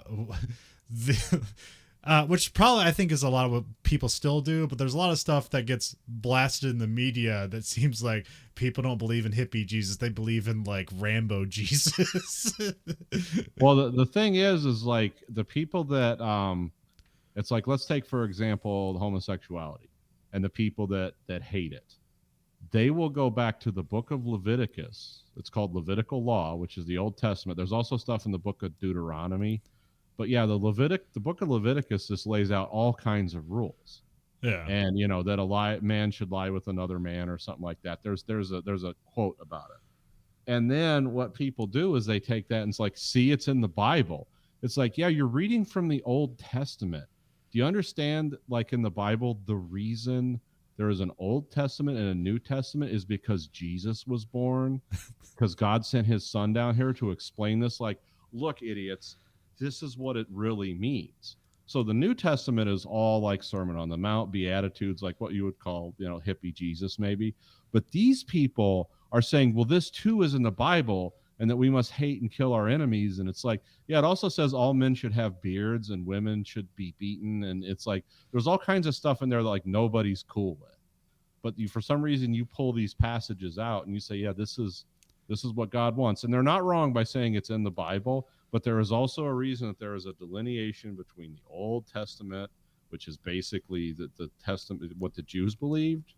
And then there's the New Testament when Jesus was born as, Son of God and gave us all this stuff like, turn the other cheek, feed the poor. It also says you should pay taxes, but don't like let the government become your God. There's all kinds of things in the New Testament you can read about, but for some people want to go back to Levitical law. And it's like, okay. And also remember, all this was translated, and the translators also just threw stuff in there. So, well, the book, because we were basically raised as Protestants, we read the King James Bible, which was named after King James, who, like, do you know how many languages the Bible was written in that are dead languages? And we don't even understand them anymore. The King James Bible was based on medieval Latin, which is also not very well known anymore. The Latin they speak now is not the same Latin they used to speak. And so, they translated that into English, which is completely incompatible with ancient Aramaic, Hebrew, ancient Hebrew, all the other languages that like 15 guys know how to speak in the world. So, there's a lot of like, but the big ideas, because it came from Jesus, which are in some Bibles in red when Jesus is talking. Pay attention. This is from the mouth, the word of Jesus, word of God. People just miss that. They're like, but in the olden times, look what they were doing to all these people we don't like now. It says in the Bible we can kill them and we need to suppress them and pass laws and hate them, because that's really, when I think of Jesus, I think of hate. Catholic Church, I think up until like the 80s was still in like Latin. It was a Latin mass. Yeah, that was they came up with something called Vatican II. They got Vatican II, which seems like a very 80s thing. Like, this is the sequel. Vatican Part 2. Pope's coming to get you. Hey, I think the Catholic Mass and stuff in Latin is cool. Like, that is just, when I see that, I think of like, I feel like, oh, I'm in a village in like the Middle Ages. Like, I've just gone back in time. I think it sounds cool and it looks cool. It was never my church. I don't particularly have a problem with them or anything, but it was just like, this is cool. It's very historical. Anything that historical is, I'm going to be drawn to. But as far as like their general philosophy and outlook on life, it's like not incompatible with most things that I believe. I just remember I don't have any problem with the Catholic Church except like no birth control. It's like, you're nuts. It's like, if you're saying no birth control and I'll pay for all 7 of those kids to go to college, it's like, and the Catholic Church is saying they're going to pay for that. It's like, cool, that's a real Jesus-y thing to do. All right, I'll have 7 kids, but that's not happening. So, so after he gets that circle symbol with an X on it, John and Angela go to the hospital. They're going over Isabel's like time there. John tries to get Angela into like her sister's mindset by just like yelling at her. And then they find like a fog message on the window, and like it refers to like apparently Corinthians has an extended Bible in hell. Yep. Mentions Mammon, Mammon, the son of the devil. And apparently Mammon's trying to get to Earth. Now, in real Bible history, Mammon is one of those strange terms. We don't exactly know what it means, but as it's referenced in the Bible, it looks like it means money. Huh. So it's interesting. Yeah, the son of the devil is money. It's like, kind of. Okay. Makes sense. Sure. Just like the super collider thing. Yeah, it kind of makes sense. I don't know if it's true, but apparently Mammon needs the help of God to get to Earth to take it over or whatever. Yeah. Then we see Beeman, his gadget guy. he's like talking to him over the phone, and Beeman's getting scared because like the bowling alley machines like start going haywire, which looks really cool. It's like, yeah, that looks like a dangerous place, and you're just hanging out there, Yeah, dude. those machines could just rip your arm right off. They're like protruding over the walkway and going. The line goes dead, and then John and Isabel like go there, and they find Beeman just swarmed with flies and dead. That's also where like One they of the show, most horrifying scenes in the movie. This yeah, guy's just his mouth is just filled with with flies and stuff. and yeah, his eyes are just filled with blood. Yeah. Yeah, they never show him like burying him or anything, so they're just supposed to chucked him in the gutter in the bowling alley and just like went about their day. Yeah, because they go right back down there again Yeah. because they have the bathtub scene after where she tries to go to the Yeah. next world. And But also like his workbench area is like really cool because like they have like ceilings, like they have like jars of candles like screwed into the ceilings. It looks really cool. yeah, We cut to Manuel. He just steals a car from a guy and drives away.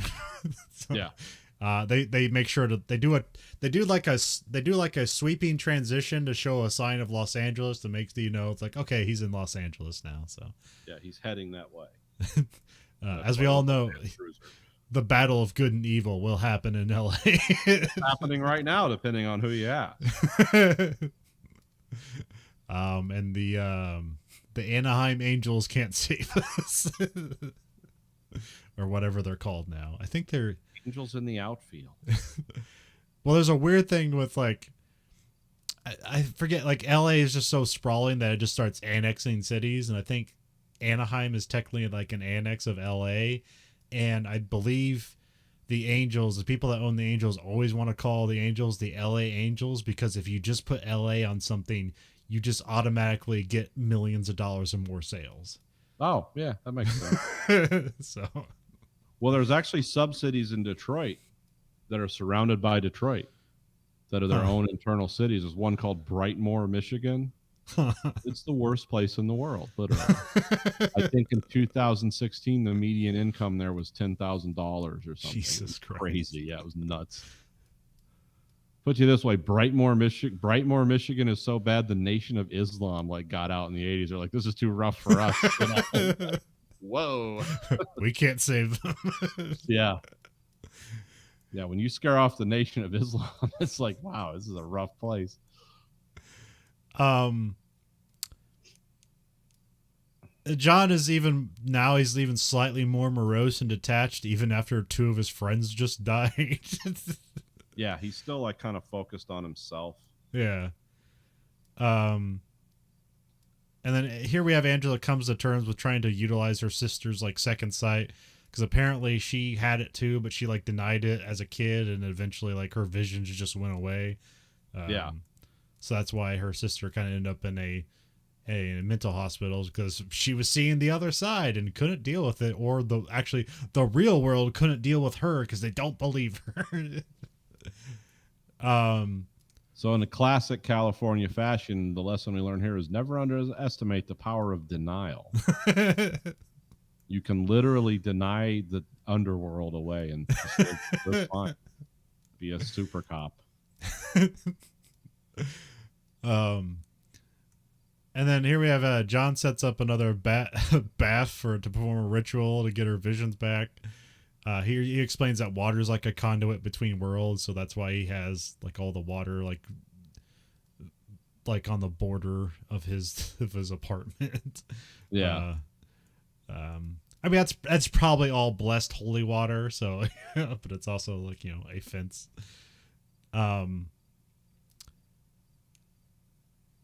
So John pushes underwater. So this is also kind of like mimicking like sort of a baptism, or at least one of those like full ones. And there's a moment where she's just like bored, is like, is anything supposed to happen yet? And then as she like starts to like convulse and like lose air, then she realizes that John's holding her down and she can't get back up, and then she starts to struggle. But I guess during that time is when she goes to hell and sees visions, although we don't see it. We just see her struggling in the bathtub. Yeah. We see the drop of water like stop. Yeah. Like that's the time stop cue. Yeah. and because he's not really holding her underwater long enough to be lethal, but in her mind, Yeah. because when anyone's holding you underwater, it scares you. It's like, Yeah. no, I'm not in control here. Yeah. Yeah. Time frame has no meaning when you're on death's door with water. It's why people panic when they're underwater. It's like, I need to stop this now. Flail, flail, flail. Well, I heard like when they teach people like diving at an advanced level, one of the things they do is like, we're just going to turn your oxygen bottle off. But because if you panic, you'll die.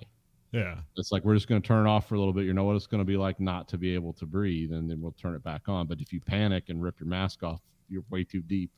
I mean, they'll tell you that you're actually not, but yeah, I've heard that story and I'm just like, nope, I'm not doing that. Yeah, the only like it doesn't directly relate, but when we did the gas chamber at boot camp, they released CS gas, which is just like tear gas, and you have to take your mask off. And they made us sing "Happy Birthday" with CS gas on, so it gets in your mouth and your nose and everything. You're just immediately coughing, and then you have to put your gas mask on, and that's like kind of the test. And you have to lie to yourself. You say like, well, if you can cough, you can breathe. That's not entirely true, but that's the lie you have to tell yourself. Yeah. So you don't panic. Yeah, because there is that, like, you put it back on and there's this moment where you feel like, am I breathing for the mask or not? And there's kind of a moment it's like, I'm not, but again, you just have to lie to yourself. It's all going to work out. You check the seals and stuff like that, and then you're breathing and everything's fine. And one guy just fucking flipped his shit, like just like running back, ran through the defensive guy like at the door and got through the door and got outside of the hut that we were in doing the gas mask change. And they made him go through again. So so yeah, I don't think I've ever experienced the joy of tear gas. Weirdly enough, like when you get out of it, it was actually like awesome, because the it's probably different than like the stuff you see on the streets, because this is just a gas that gets released, so a lot of it's just like the crystals in the air as they get on you, like that's the bad part. But like pepper spray is probably worse because it just sticks to you. Like this is just more like, yeah, the crystals are on you, but like it kind of dissipates after a while. But like you're just streaming snot and everything out of all your orifices, and when you're done with that, man, sinuses are absolutely clean. Yeah, we're clear. I can breathe through both nostrils for the first time in 10 years. Yes, exactly. Oh man. And then you just have to be careful with how you wash your clothes, because apparently, like, because all those crystals get on your uniforms, and so even if you wash that, if you throw that, you have to air dry it, because if you just throw that directly in the dryer, you'll just like gas the whole like barracks. Yeah, fill the air with yes, gas. Because those crystals will come off like in the dryer and go through the air system. Oops. So I always like compare, like you watch Hot Ones, and I'm always think like, because I went to the gas chamber, could I do Hot Ones? And I have to be like, no, the gas chamber is probably like 1,000 times like more tolerable than Hot Ones, because again, that doesn't stick to you. It's a liquid you're not intentionally putting on your tongue that just like feels like it's there even when it's not. What's Hot Ones? Is that like a Carolina? Oh, I haven't seen. Yeah, it's an interview show where they just put like the hottest hot sauce on chicken wings, and they interview the people as they go through like an escalating hotter sauces. Oh, okay. Oh, yeah, I've seen that. Yeah, because they try to see when the interview is going to break down. Yeah. The guys are like, I can't breathe. Yeah. I'm going to vomit. Yeah. So he's like, so she gets back from her vision. We don't see it. Like, this is also a good thing, because like we've seen like when he put his feet in the tub and you see him go to hell, you see him going to hell. And here we just see like what it looks like from the outside. And so we see time slow down for a second, and then the bathtub explodes, and you see like the steam come off her, and then she's just talking about what she saw, and then she's like, what did she say? She just like, basically, it's like, oh yeah, hell's bad. Yeah. Hell is everything they advertised it to be. then Angela runs to Beeman's workshop and she's like speaking about an object, and then she finds one of Balthasar's coins, and so they know like, oh, Balthasar's did this. And then John goes through the workbench and he's just got like a bunch of weapons he's going through. They introduce sort of dragon's breath, which is this little thing that just spits out fire. He doesn't actually use it, or no, he uses it once. And then we have the badass like cross shotgun. It's just a golden shotgun where like the barrel has like a cross coming off of it, and then it's like, what is that, just like a street sweeper? It's got like a rotating barrel at the back. Yeah, it looks very reminiscent of a street sweeper if it was like a steampunk street sweeper. A trivia on that gun, apparently after the movie, Keanu Reeves bought that prop and gave it to the director. So, oh, okay. That's cool. By the way, well, those coins reminiscent of the 11 pieces of silver his robes were sold for. Yeah, it was part. Yeah, it goes back to the origins of the manipulation of mankind.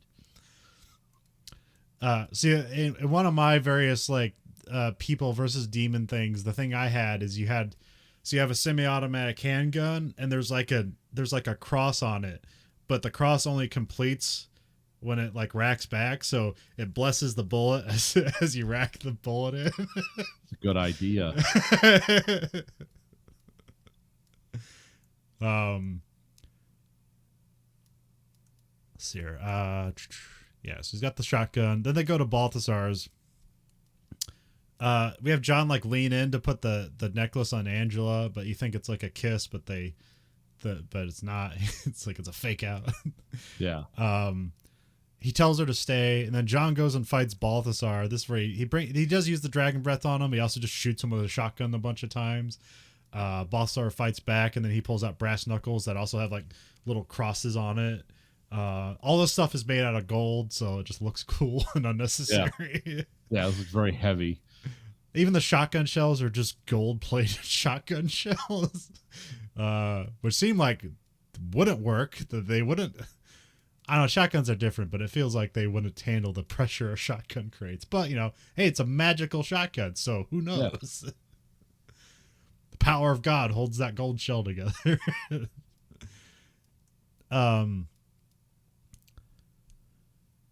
So yeah, John's fighting him, and he gets the upper hand. He's interrogating about Mammon. Angela leaves the car, but she leaves the medallion behind. John beats Balthasar, and here he's like cleansing him of his sins to send him to heaven, because like that's going to be a punishment for him, right? Apparently. And so Balthasar is like gives up a clue that like about God's blood, and like so it's like so he knows like the spear of destiny is in the wind somewhere. He also like mentions like something like you have to like he wouldn't be able to send him to heaven because he'd have to like accept like he has to ask for absolution. Yeah. So but you think the demon would know that? Yeah. Demons are really good at one thing. It's contract. Could be wrong. We also like learn that basically Angela's going to be a vessel for the son of the devil.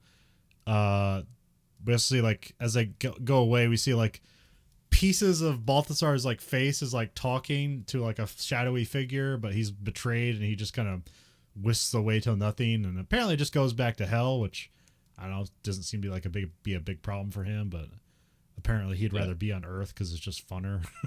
Yeah, it's probably less fire.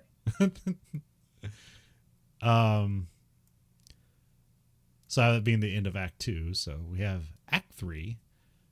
John goes to midnight, and he this is where he like the guy holds up the car and he guesses something and he's like wrong, and he just punches the guy out, walks it in.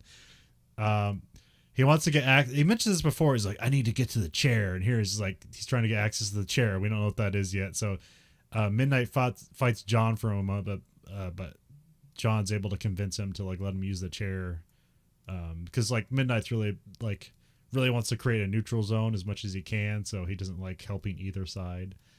Yeah, but he also likes hoarding all the tools of the trade too. So, but the chair is an electrical chair, and because over the years it's killed like over 200 souls, now it's like a rift between worlds for some reason. Yeah, it's the electric chair from Sing Sing. Oh, okay. So you have John takes his shoes off and he puts his feet in like in water, and Midnight like has like a lamp and he like breaks the light bulb, so like just the bare like what do you call Filaments it? out. Yeah, it's just hanging out, and then he just shoves that in the water and electrocutes John, and then when he does that, like John just gets visions of Manuel going all the stuff we've seen so far, but now we see him, he's gone to the hospital, so now he knows where he's going. So yeah, he just comes out of that and it's like, everything's cool. Well, remember Manuel attacks him in his vision. Oh yeah. I know you weren't expecting that. He just turns around and grabs him. Yes, now we know that Manuel knows he's coming, so Yeah. he doesn't have the upper hand anymore. We see Chaz is melting gold and making the shotgun shells. Chaz kind of like charms Midnight to like let him into the club, and then like Midnight blesses them as they venture out. Although Chaz takes it pretty well, and then John's like, "All right, whatever, dude."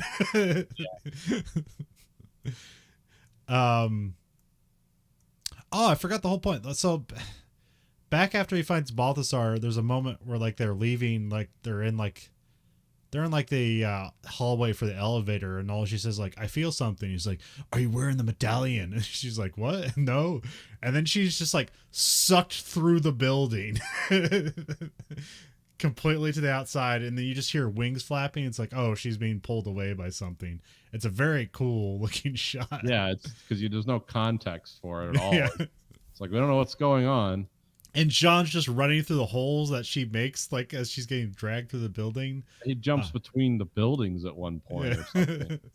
Very Matrix-y looking. Yeah. And then when she finally gets pulled out of the last window and just flies up in the air and gets taken away, you're like, is he going to jump out and do some Neo? It's like, oh wait, no, wrong. Yeah. But I definitely remember that shot when it like pulls out and he's like running up to the window. It's like, oh yeah, this is like a famous shot from that movie. But yeah, he can't fly, so he can't chase after it. Then we see Angela dropped out of the sky into like that hospital pool again. And Manuel pops up in the water, and then Angela just like unloads her gun into him, but like to no effect. And then John and Chaz like raid the hospital, which is like suspiciously empty, but then there's just one room where everybody's in there and they're all demons. Yeah. But then we see Chaz drops. There's just like a water supply, but he just shoots it with a shotgun and he drops a cross in. And then John's like talking to all the demons, and he just casually like steps up on a table and like he holds a lighter to the fire extinguishers. And because now all the water's blessed with holy water, they all get like hit with holy water and start melting. And just to put a cherry on it, he makes sure to pull out his cool shotgun, and as they're melting, just blow them apart. So yes, and this was that green light, very Matrix looking elements you're talking about were very present in this scene. Yeah. Because it actually looks like a scene from the Matrix. It's like there's a lot of water falling, people being shot, and it's like, oh, okay. They didn't really do any slow time or anything. No. Which I think is why they have they stop time effect in this movie. I think they're like getting up close to the Matrix, but just not trying to do the Matrix, which is a good call from them, because there's so many movies that came out after the Matrix where it's like, that's a cool effect, let's do it too, and then they just like ruin that for all of cinema, so now nobody cares about any of those shots anymore. Right. Yeah. There's not enough slow-mo in movies nowadays. There really should be. Yeah. Like John Woo did it to a great effect. They don't really do John Woo slow motion anymore, and they don't do Matrix slow motion anymore. So yeah, now when they have movies where people fight, it's like really fast. Yeah, it's like you're shooting and then you cut to the guy being shot, and yeah, this is like none of that bullet time stuff. Yeah. Oh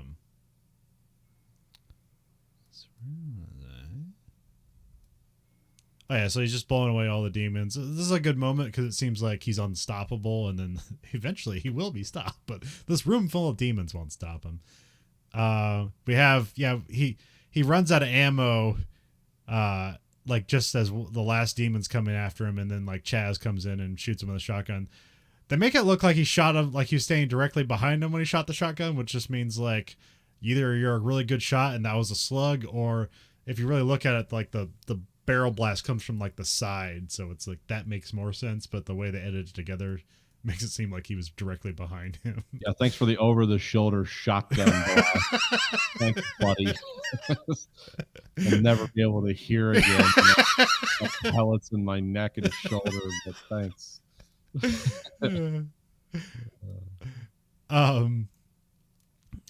Angela's like in a vision of hell as Manuel grabs her, and then in hell she gets grabbed by a demon, which I believe this is supposed to be Mammon, because it's the only one with a head. Yeah, it's the only one with a full head.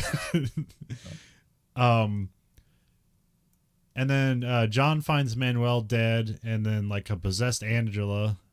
John performs the exorcism on her, and then she seems fine for a moment, but then like again the demon's trying to break out of her body like alien style, like the chest burster.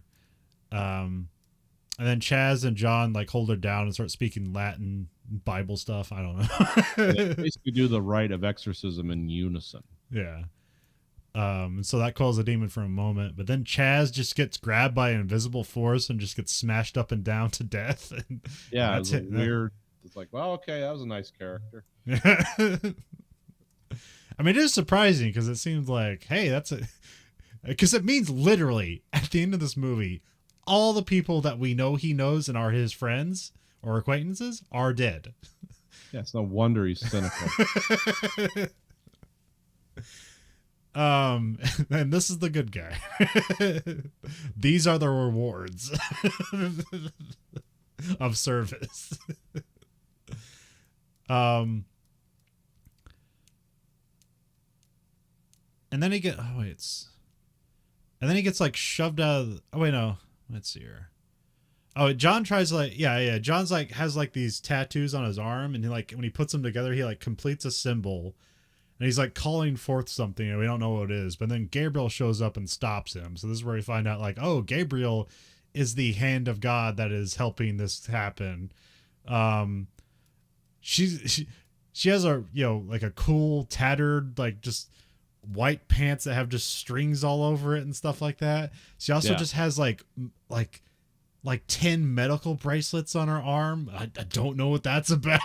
Those were the 7 deadly sins. Oh, okay. Because one of them said like greed, envy, sloth, something like that. Yeah. Very cool. Yeah, cool costume. That's She looked like Sheryl Crow, like a goth Sheryl Crow, but in white. And she has her stark like red hair too, so it's a very good contrast. It's very cool looking. And so apparently she's just jealous because humans can be forgiven and and then get to heaven. So it's like, so she wants to bring about hell on earth because it'll weed out people who like deserve forgiveness somehow. So it's like, okay, all right, whatever. She says that humans are at their most noble when they're suffering. Well, that's when you bring out the best in people. So we're just going to create a universe of suffering in the real world so that everyone's always, seeking forgiveness, and we can bring more souls to God that way. It's like really tortured logic. Yeah. But I always like that thing that it's the same thing they do in later seasons of Supernatural. It's like you introduce angels. It's like, all right, now we got like the heavy artillery. It's on our side. It's like, oh wait, they're basically just as bad as the demons, but in a different way. Yeah, they hate people for different reasons. Because you got to remember, the angels and the devil were God's first creation. Yeah. And some became jealous because he was like, well, these are too perfect. I need something with a lifespan, something, that's always the logic is like, yeah, God, it was like, what was it? Like people have the mind or not the mind of God, but the touch of God on them, but they have a very limited lifespan and they have to try to be good and earn good. Whereas like angels and demons, they just live forever. Yeah. And they seem to be stuck in kind of one gear the whole time. Which is weird. You don't have a character arc if you live for millennia. Yeah. And they'll get kind of bored after a while. And then Gabriel like blows John away, like she literally just blows air, and he just gets flown through the next door, and then he's like locked out of the room. Gabriel stands over Angela and like preparing for like the birth of Mammon or whatever. um, and then we see John. He's grabbing like broken glass, and he slits his wrist to make a deal with the devil. So time stops as John dies, or he's on the verge of death. And Lucifer shows up to collect John. This is Peter Stormare as Lucifer. And I also, remember the Horus watch on the floor. It was the 6th day of the 6th hour on the 6th second. okay, Lucifer shows up. Okay, I didn't notice that. Again, it was a Passover, but yeah. They put it in there. They did the work. Peter Stormare is dressed in like this white business suit, and his feet are bare and like just covered in black oil. It's and he's just got like veins kind of like in his head. They're like kind of glowing and blue. Yeah. It's not really glowing, but you can see veins in his head, and it's like in a pattern. It's a very different look for a devil. So apparently like the original idea for it was like the director wanted him basically like in S&M gear with like dog collars with spikes on it and stuff. So this idea was from Peter Stormare, and it's great looking, and it's why you hire a guy like that, because he has a lot of interesting weird choices. Yeah, he does weird great. Great. You always know who that guy is. So the devil introduces himself as like or Lucifer, it's the same thing. The one soul I'd come to earth to collect myself. So that's why time stops here. Because Lucifer really hates John for some reason, because he thwarts his efforts to damn humanity for a bet against God. Well, and he also hates it because he does all this stuff, but he's also selfish, and Satan doesn't like that. Like, oh, if you were like a selfless saint or whatever, I could at least understand you, but you don't care about anyone. You just do this stuff completely out of self-interest, but you're still thwarting me. Which is very frustrating to Satan, because you can't really corrupt a guy like that. Because John Constantine kind of corrupted himself, Yeah. and his own wager with God, which the devil he wants to do all the devil stuff. Here John also refers to the cigarettes as coffin nails, which I didn't know if it was a reference to like Kevin Smith, because in Kevin Smith movies he has a fictional brand of cigarettes called Nails cigarettes, but I guess in this movie, yeah. Huh? It's an old term. Oh, okay, yeah. Well, yeah, I know. Like in Britain, they also call them darts. That's what they call cigarettes. So. Oh, I hadn't heard that one. Well, I know they call them something else that will remain. Yeah.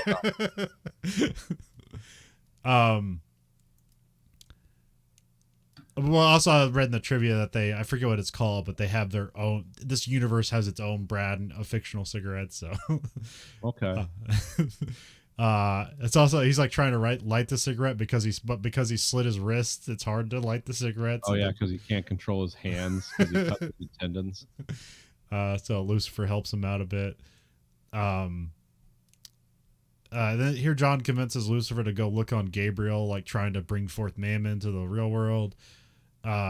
Angela's about to be stabbed with a spear, and here's like time's just slowed down. But she gets saved by Lucifer. Gabriel tries to fight Lucifer, but he just like blows her up. Yeah. And Lucifer stops the ritual. And then he goes back to John. He basically asks what he wants in return, and instead of like asking for like more time to live, John asks for Isabel to be forgiven, and thus going to heaven. And when he does, because this is a self-sacrifice by Constantine, he is now granted into heaven. So he's like slowly being like dragged up to heaven, but like more not really dragged upwards. He's just kind of being pulled up from the ground in like an arc. And as he's being pulled up, he's flipping off the devil. So that's fun.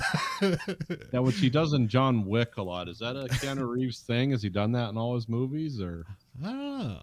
There's some middle finger stuff in the Matrix, but I can't remember it. Yeah, it's probably just a thing with him. Probably goes back to Bill and Ted or something. Yeah. Oh yeah, definitely. And so the devil, so the devil's very mad at this. So he grabs Constantine and keeps him from going to heaven, and like his hands like go inside his body, and he pulls out like all the cancer from his lungs. And because now he basically brings him back to life, and now he can't go to heaven because he's still alive.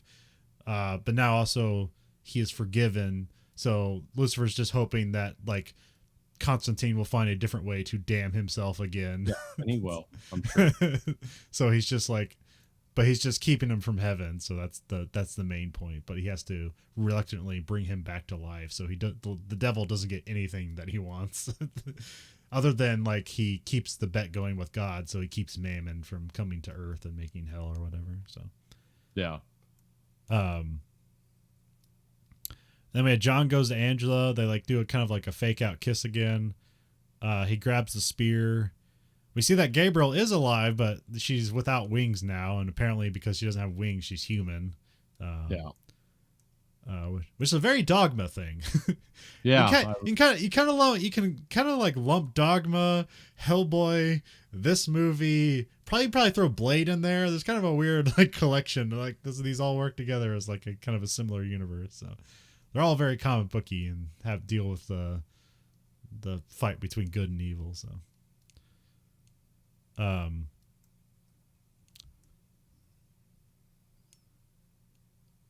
But yeah, so she pulls out a shotgun from like the water, and it's like, here John, kill me. It's so she knows that like if he kills her, then he'll be damned again. So he grabs the shotgun, but he just hits her with the butt of the gun.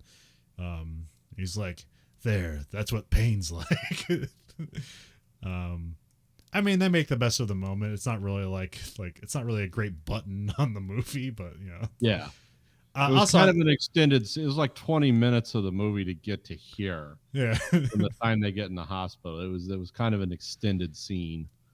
But also, I can see it as a thing. Like, this is definitely. I'm pretty sure this movie was set up to have sequels, and it didn't perform, so they did not get that. So, yeah. We'll finish it. Like, we fade to the rooftop, and John gives the spear to Angela, and he wants her to hide it away from both good, evil, and him. Like, nobody should have this power, so he gives it to her to hide away. They fake out a kiss this time, but this time she pulls away first. So you don't get the kiss, which is, I guess, is something they were really insistent about, because it's not like that's not the movie they're making. And so they never even shot a kiss, because they knew if they shot a movie where they actually kissed, the studio would force them to put it into the movie. So they never actually shot a kiss. So good for them. Yeah, because that wouldn't mean anything, and that's not what this character deserves. And also, if they kiss, that wouldn't mean like now they're dating. It would just mean like, well, now we part ways. And then we get a voiceover from Constantine. I can't remember what he says. And then we see him. He's chewing nicotine gum instead of smoking. So yeah, which happens in real life. Yeah, that's his character arc. He switches from cigarettes to nicotine. And that's the end of the movie. So again, a flawed movie, but I think it's a very cool movie. It's like an incomplete movie, like I said, because I think they were anticipating sequels and they didn't get them. So it seemed like they're leaving more runway to use, and the plane never got off the ground. Yeah. Yeah, it was definitely like it was visually cool. It was imperfect story that drug at times. It had a lot of ideas to throw out there, and most of them you got, but some of them it's like, unless you're really paying attention, it's going to fly over your head. It's not as immediately engaging as some things. Yeah, they did do some like, there's a lot of like cool religious stuff in there that's referenced and that goes on. It's like, yep, that's real. I've heard of that. That's real.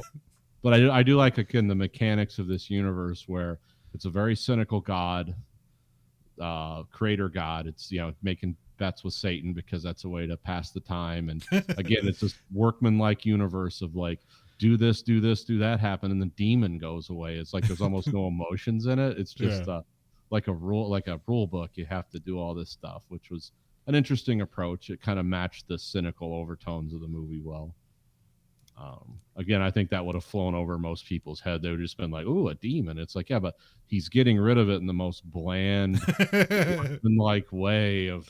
It's like, we got to replace the, they got to replace the transmission or something. It's like, give me a, 5/16 and half-inch drive. And, oh, okay, this is interesting approach to Satanism because there's no character depth there. Yeah, as the character is defined by his just his cruel, cynical nature, and it goes through everything, which is good. That's good with this character, but I don't think a lot of people related to it very well. Oh no. I don't think a lot of reviewers liked it. Fans seem to have liked it. Yeah. Because over the course of its history with DVD rentals, sales, and some overseas stuff, it made like $280 million. Okay. So it's like because they've kicked a sequel around. Oh, so that was what I was going to end this with, but there is a sequel announced. Yeah.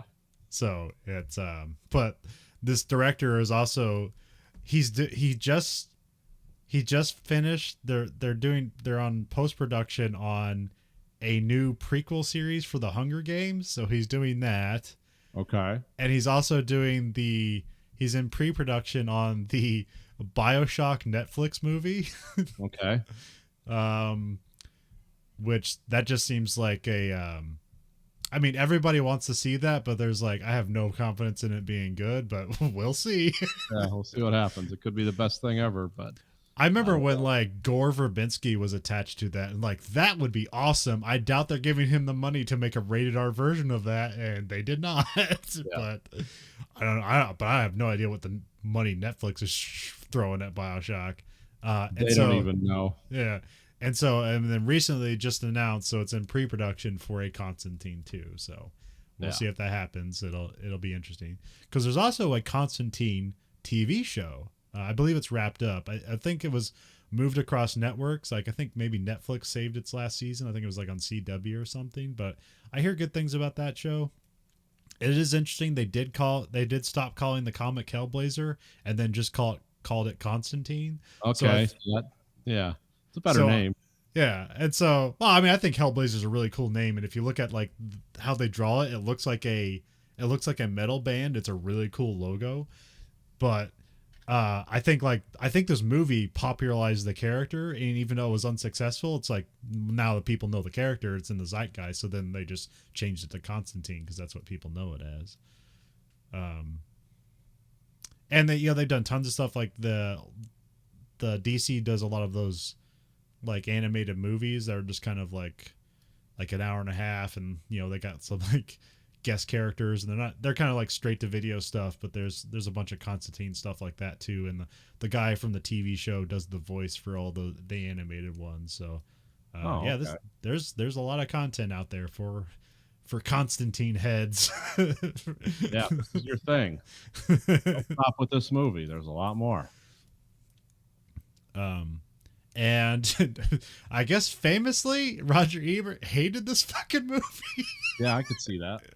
He gave it 1.5 stars. I did a quick read of his review, and it just seemed like he couldn't. What do they call that? What's that called?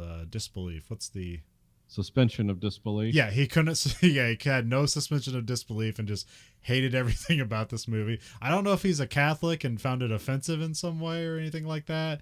I'm not sure. I don't know, because I know he had some throat cancer stuff. I don't know if that was from cigarettes. I don't know if he was just mad at the character for smoking so much and being a bad. So I don't know. I don't know exactly. Even though I read the review, I'm not sure exactly what he hated so much about this movie. But that's fine. Like I said, it's an imperfect movie, so if you want to hate it, there's plenty to hate about it. But there's a lot of cool stuff I like about it. So. Yeah. Yeah, I mean it's a good character for Keanu Reeves to play.